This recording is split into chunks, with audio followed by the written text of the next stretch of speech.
Well, this is the first of 3 videos on atomic structure, this history of the discovery of the atom, isotopic relationships, and mole to mass conversion. So this one will look at the history of the atom and how we discovered the particular parts, the nucleus, proton, neutrons, electrons, people involved in that, discovery, and our current theory now of the atom. Lavoisier was a French experimentalist known for his precise weights that he would take of matter before and after reactions, and he kind of gave us the conservation of mass as a theory. And from that, this idea that if 2 things came together, they equaled the weight of the 2 individually added together. This naturally led to the idea that there must be units down there that combine in discrete packages. And that's just kind of, again, the origin, then the start of the birth, then, of the atomic theory by Dalton. Dalton was followed after Lavoisier and built on his conservation of theory that he had developed. Nucleus has, we know, a proton. I'll use the black here, or maybe the red, because protons are usually positive charge, and the neutron is usually neutral, so we'll just keep this, the neutron. And again, proton we know has a charge, a positive charge. Well, we know that now, but this took some discovery. Isotopes have differing number of, hope you're thinking, neutrons. So your identity for an atom is always tied to the proton. If I have 1 proton in my nucleus, I'm always a hydrogen. That's my element that I am, because I have 1 proton in my nucleus. If I had 2, then I'd be, whatever new signal, you'd be helium. You have that signal that says, hey, you are helium-2. You have the same streak signal. It's 2 protons. A mole is always 6.02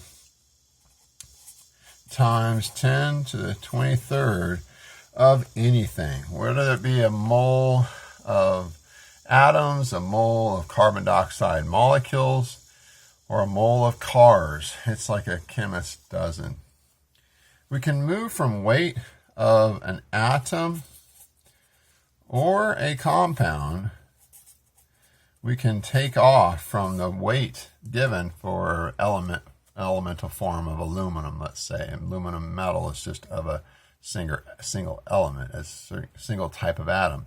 Or we can move from the starting point as a weight of, let's say, water in a beaker to the number of atoms or molecules, or compounds, I should say. A molecule is just any more than 2 atoms bonded together, and a compound is just any more 2 different atoms bonded together. So we can kind of use those interchangeably, but molecule is a little more general. It just means 2 atoms bonded together in a covalent bond. But a covalent compound has to have 2 different atoms bonded together. So just because we're using the term a lot, H2 would be a molecule, but would not be a compound. HCl would be both. It would be a compound covalent because it has 2 atoms that are different bonded to each other.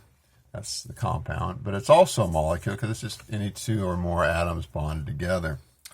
So just kind of using that because I said compound here.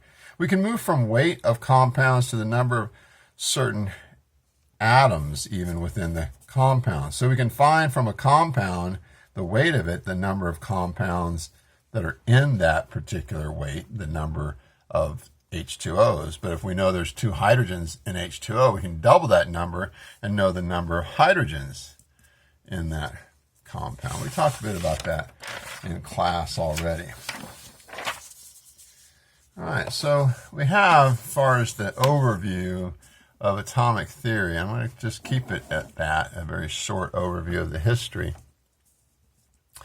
We have some players. Democritus, of course, the Greek, who in that time, it was not about experimentation. It was just about conceptualization and logic and value of that, but it wasn't really touching the earth and gathering up information from analysis of the nature around you.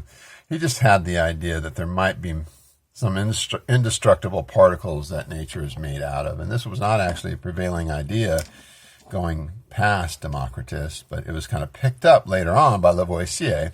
Again, in the late 1700s, he's giving us the idea that matter is conserved, and thus there might be this idea that there are units involved as these things come together. They're just sort of lent itself that way. And Dalton picks up with that and starts to propose distinct particles coming together. He called them atoms. Now, in his time, he did not think the atom was divisible. There was nothing beyond or below a hydrogen atom. So just because my red's showing up really well, if we had a hydrogen atom, it would just be a ball.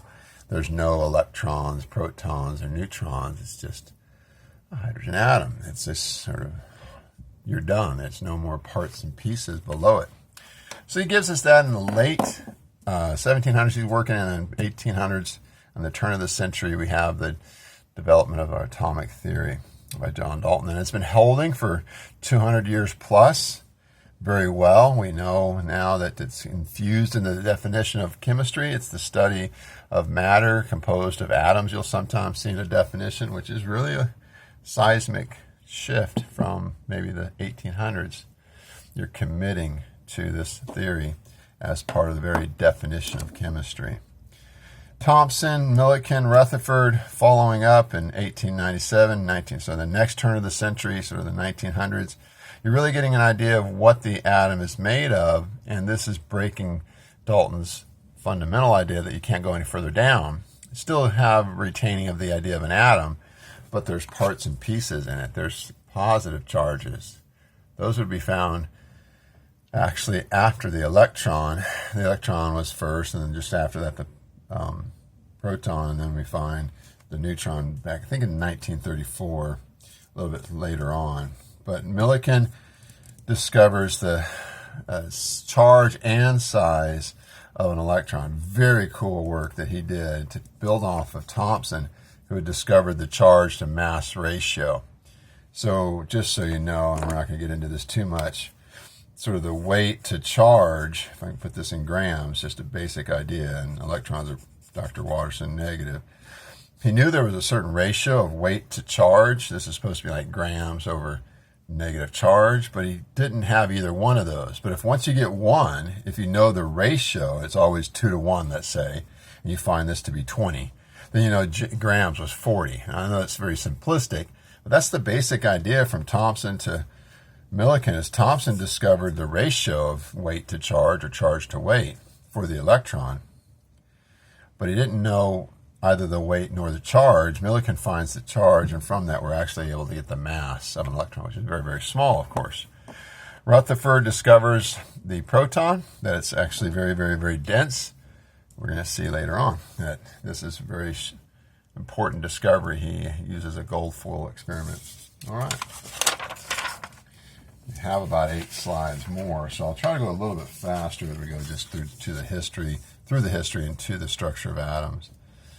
Joseph Proust, just kind of in the turn of the century from 1700 to 1800, was also helpful in giving us the law. This is, again, different from theory, just the law that there's definite proportions when it came to gases forming between nitrogen and oxygen. It was a volume thing. You could actually put in some cylinders a certain amount of gas of oxygen and a certain amount of gas of nitrogen. And you notice that you'd always get certain set proportions of those gases coming together. And this gave him the idea that there were definite amounts of one that had to come to the other. And then there's also this idea that if you change the reaction, you had a multiple of that proportion. So let me give you the basic idea through this, I guess, graph or this figure here. So we know that just to, like nitrogen, we know it has a weight of, if we have one of those, we have 28 as its weight.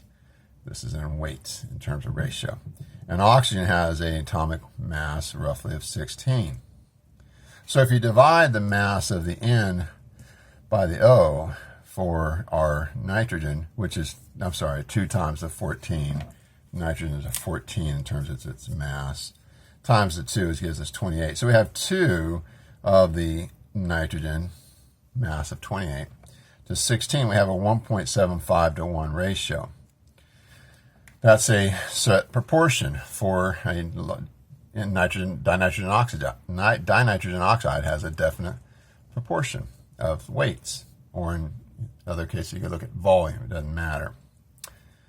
But if you take and make nitrogen monoxide, then you get a weight dividing the 16 by, you're dividing 14 by 16.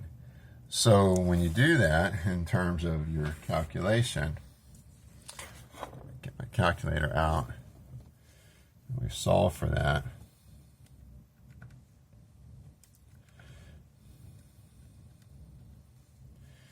We get 0.875, and if you notice, then if we take that 0.875 and we times it by 2, we get 1.75. So it's a whole number that I can multiply this by to get to the same proportion that was in a different compound made from nitrogen and oxygen that had different properties. So this was what kind of was interesting, that it's a whole number multiple to get from the NO to the N2O.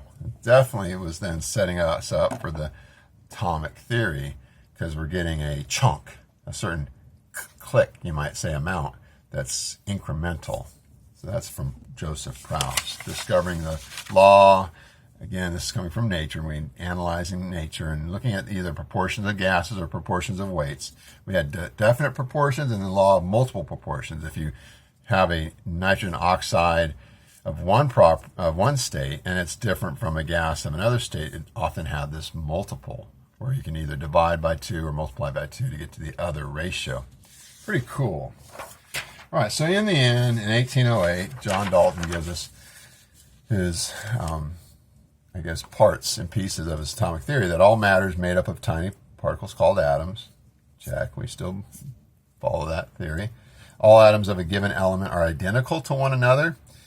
Identical to one another, exactly identical. We don't really believe that now. We believe that we have isotopes that have differing number of protons. So this one's kind of not, of course, we don't have that one as our, premise anymore, but it's just a modification of Dalton's theory that we now know. I'll put a little sort of squiggly face here, or we don't have them as completely identical. They have the same properties as far as reactivity, but they can have differing amount of weights based on the number of neutrons. That's what's called an isotopic relationship. Atoms of 2 or more different elements combine to form compounds. A particular compound is always made up of the same kinds of atoms and the same number of each kind. This kind of follows Joseph Proust's idea that there's a certain set ratio, 1 to 1, 1 to 2, you get of those 2 atoms coming together. And then a chemical reaction involves the rearrangement, separation, or combination of atoms.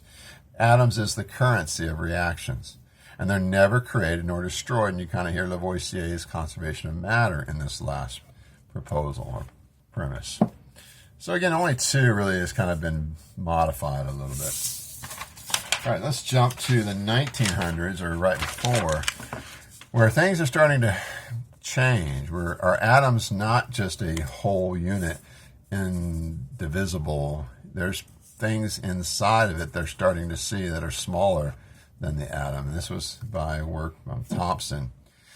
So these little particles were being found to jump, and we'll see it in the next picture, through a gap, a vacuum, jumping from one electrode to another electrode that seemed to be very, very small because the weights of these weren't changing. This is Thomson's work. But let's remember just in general that positive charges repel, negative charges repel, and unlike charges are attracted to each other. So Thomson in 1897 has the experiment run where he makes a tube, a vacuum with a little bit of gas that can be used to see where the electrons, or the corpuscles, he called them, are flowing. So there's a little bit of something in there that can be excited by those rays of electrons traveling through that space.